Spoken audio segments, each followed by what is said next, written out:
That's how I see it, and I think it should be explored. Religions and philosophies teach that man can become the Christ, Buddha.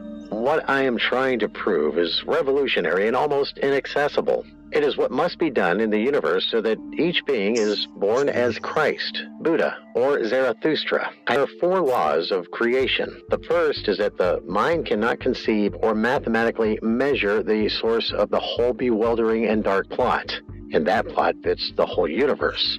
The second law resides in expansive darkness, which is the true nature of light, of the inexplicable, and is transformed into light.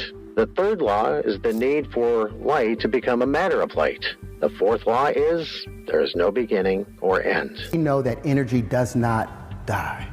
Energy just reboots itself and reboots itself. So we are eternal, so stop panicking, thinking your life is over. You've done this trillions of times. You'll get good at it and we'll be perfect one time if we get conscious. And what I tried to tell you guys earlier, this is not your first time, it's not your first rodeo, and it won't be your last rodeo. Don't panic in this life. You can actually, there's no sense of death. Everything goes to sleep and it wakes back up again. There is no death. There's no death. Everything's eternal. And once we get rid of the idea, okay, you're gonna die and disappear, then they don't have any grasp over you anymore. And to be free, the truth will set you free. That's why I was like, okay, well, if this truth cost me this lifetime, then wonderful, I've accomplished what I needed to do. I knew from my childhood that I would get most of my discoveries, although I was not entirely clear. Well, it's been 40 years of me dancing on this.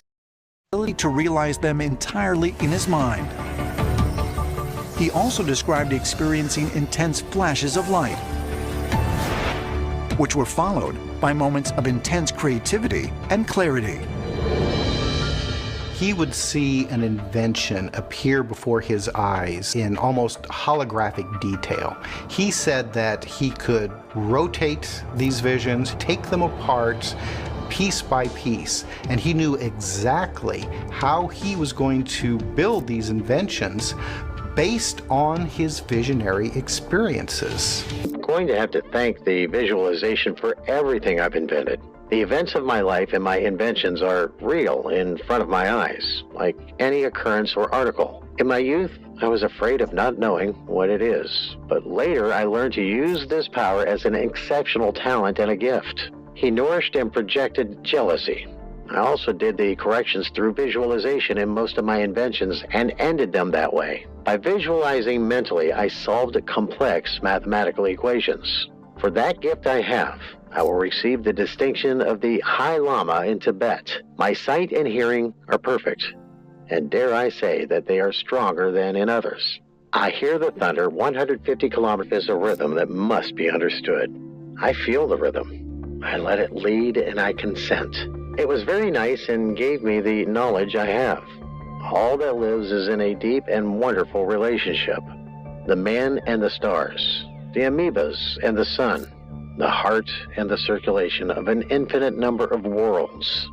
These ties are unbreakable, but can be tamed, propitiate, and begin to create new and different relationships in the world, and not violate the old. Knowledge comes from space. Our vision is the perfect set. We have 2 eyes, the earthly and the spiritual. It is recommended that they become an eye. The universe is alive in all its manifestations, like a thinking animal. The stone is a thinking and sensitive being, such as plants, beasts, and a man. A star that shines has to be seen, and if we are not self-absorbed, we would understand.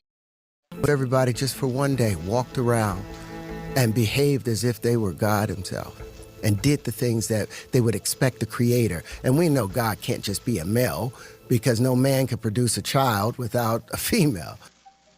And in nature, an animal isn't given horns unless it needs them. So our society as humans, we wouldn't be given this information right now unless we needed it, unless it was necessary for our continued existence and survival. We're about to destroy our planet, but with this, you don't need to.